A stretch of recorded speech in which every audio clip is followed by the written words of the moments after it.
Hey guys, in this video I will show you how to protect any Microsoft Office documents using password. So let's get started.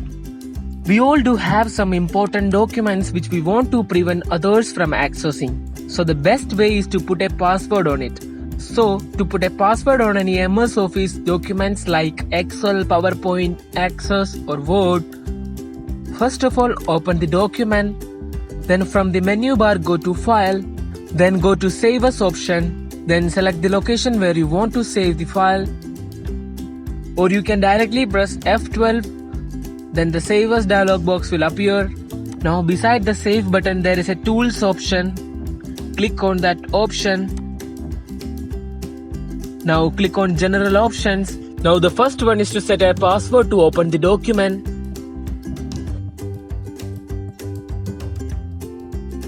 Now the second one is to set a modification password. Now this one is your choice. If you want to put an extra layer of protection to your document, you can also put modification password, and it will work best if you set different passwords for both. And once it is done, click OK. Then type the password to confirm it.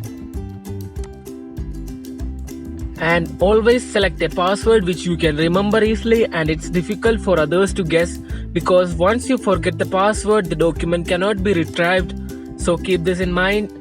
And once it is done, press the Save button to save the document. Now the next time when you open the document, to access all the information inside that, first you need to type the password, then only the document will open. So guys, that's it. And if you have any suggestions or any feedbacks, please do mention it below in the comments, and don't forget to like this video, share this video, and if you haven't subscribed to this channel yet, please do hit that red subscribe button so that you may not miss any valuable or informative videos. Thank you.